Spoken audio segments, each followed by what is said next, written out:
Baldwin IV was perhaps one of the more remarkable kings in the medieval Christian world. He is not remembered for great military campaigns, despite his successful campaigns against Great Saladin. On various occasions. In November 1177, Saladin marched from Egypt to attack Ascalon, and Baldwin rushed to the aid of the city. Trapped within its fortifications, he broke out and defeated the great Saladin near Mont Gisard, nor is his name associated with a long and illustrious reign, as he died at a young age. Baldwin IV of Jerusalem has gone down in history as the Leper King, but reducing his reign to his illness is a great injustice. Baldwin IV was the sixth king of Jerusalem, and he came to power in a critical point in the history of the Crusader states. What follows is a brief biography.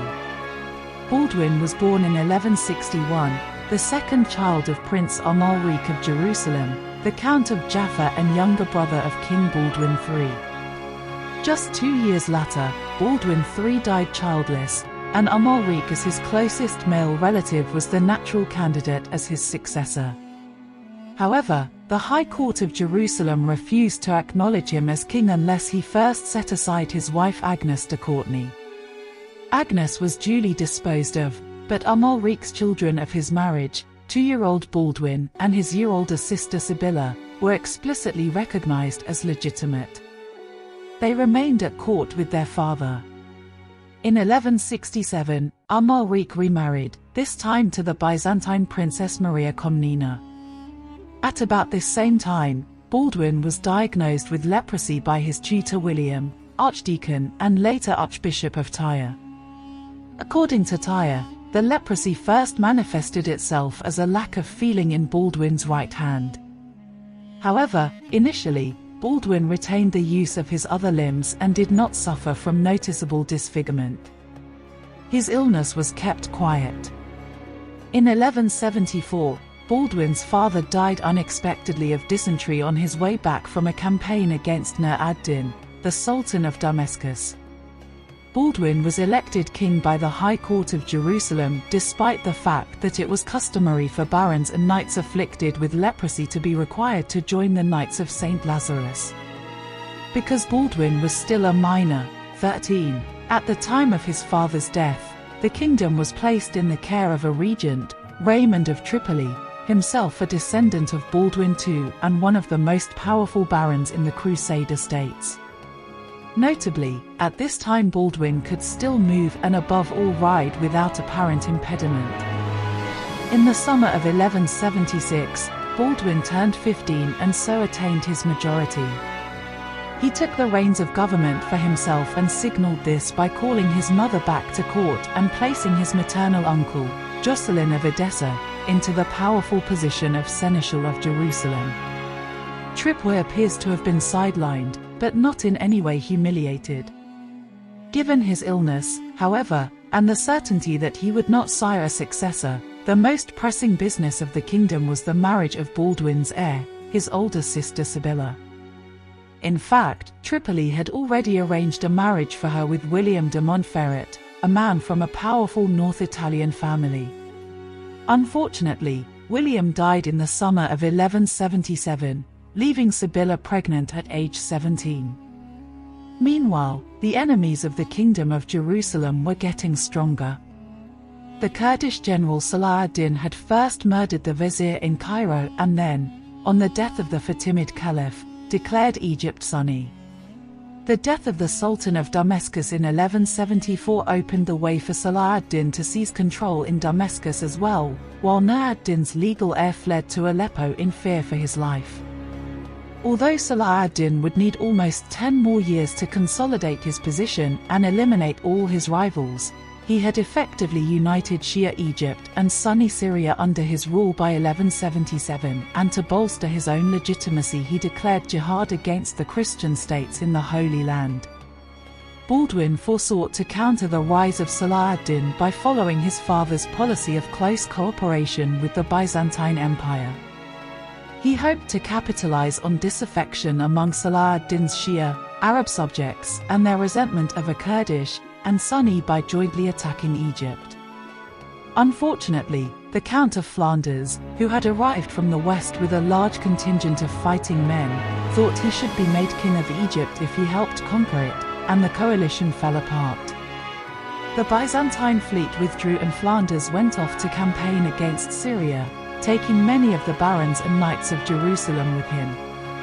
Saladin had assembled his forces to meet the expected invasion and recognized that the kingdom of Jerusalem was practically defenseless before him. He invaded, and as he advanced north, leaving well-defended positions like the Templar castle at Gaza untouched until he came to Ascalon. Ascalon had been in Egyptian hands until 1153 and was considered a key strategic position for the defense of Egypt or the attack on Jerusalem. Saladin prepared to besiege the city. In a dramatic move, Baldwin rode to the rescue of Ascalon with just 367 knights, reaching the city shortly before the Sultan's army invested it. But now Baldwin was trapped inside and Jerusalem was practically defenseless, so Saladin decided to strike for the greatest prize of all, Jerusalem. Saladin had such overwhelming superiority of force, Saladin he allowed his troops to continue moving along the way rather than concentrating on his goal. He had miscalculated. Baldwin sallied out of Ascalon, called up the feudal levies and fell on Saladin from the rear, winning a stunning and complete victory at Mont Gisard on November 25, 1177. But the consequences for Baldwin personally were also devastating. Based on the historical descriptions of Baldwin's initial illness, which state he had lost the feeling in his arm but that there were no other symptoms such as discoloration or ulcers, modern experts in the disease believe that Baldwin initially had primary polyneuritic tuberculoid leprosy, which deteriorated into lepromatous leprosy during puberty. There was, according to Piers D. Mitchell, an evaluation of the leprosy of King Baldwin IV of Jerusalem in the context of the medieval world, in Bernard Hamilton's The Leper King and His Heirs, Cambridge University Press, 2000, nothing inevitable about this deterioration. However, puberty itself can induce the deterioration as can untended wounds, that go unnoticed due to loss of feeling, which cause ulcers to break out. When Baldwin led his daring campaign against Saladin that led to the surprise victory at Mont Gisard, he was in puberty, just 16 years old. It is probable that it was in part because of this campaign, which required camping out in the field and going without the usual bathing of his feet and hands, that caused Baldwin's leprosy to take a turn for the worse. According to Mitchell, children who develop lepromatous leprosy are likely to die prematurely, and so once Baldwin's leprosy had become lepromatous, it inevitably took its course through the gruesome stages of increasing incapacitation and disfigurement to an early death. But Baldwin wasn't dead yet. In 1180, he allowed his sister Sibylla to marry a young adventurer from the west, Guy de Lusignan. According to one contemporary chronicler, Sibylla was seduced by Guy, and she would not have been the first princess in Outremer to be seduced by a young adventurer, and Baldwin first threatened to hang Guy for debauching a princess, but then gave in to his sister and mother's pleadings to let his sister marry the man she loved. Other sources suggest that Baldwin feared the Count of Tripoli was planning to depose him by arranging a marriage between Sibylla and Baldwin d'Ibelin, the Baron of Ramla and Meabel. Whatever the reason, with Sibylla's marriage to Guy the succession appeared secure again. The succession might have been secure, but the kingdom was not. Saladin had invaded a second time in 1179 and Baldwin had been unhorsed in the engagement, an indication of his deteriorating condition. When Saladin invaded a third time in 1182, Baldwin could no longer ride and commanded his army from a litter, but still fought the Saracens to a standstill, forcing them to withdraw. The following year, however, he was seized with fever and, believing he was on his deathbed, he appointed his brother-in-law Guy de Lusignan regent. Thus when Saladin invaded a fourth time in 1183, it was Guy de Lusignan who led the Christian armies to face him. The results were not good. While the Saracens eventually withdrew, they had managed to do considerable damage, and the barons of Jerusalem returned in a rebellious mood. The news that the key castle of Kerak was under siege, with both Princess of Jerusalem, the Queen Mother and the Dowager Queen all trapped inside for a wedding, should have triggered the immediate dispatch of a major relief force. Instead, the High Court, allegedly unanimously, refused to follow Guy de Lusignan anywhere. He was dismissed as regent, and Baldwin IV had to drag his disintegrating body halfway across the kingdom at the head of his army. The mere approach of the Leper King, however, was enough to convince Saladin to withdraw. By now Baldwin IV knew he did not have much time left to him.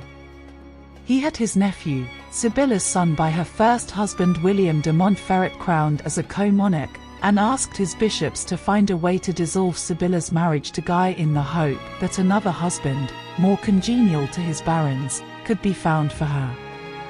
In the latter he failed, and hence when he died just short of his 24th birthday in the spring of 1185, he was succeeded by his nephew Baldwin V, and, at the latter's death a year later, by Guy de Lusignan. Baldwin IV ruled for less than 10 years, and throughout his reign he was handicapped by a progressively debilitating and disfiguring disease. Yet he retained the loyalty of his subjects to the very end, and on no less than 5 occasions prevented Saladin's vastly superior forces from overrunning his fragile kingdom. For that he should be revered and respected.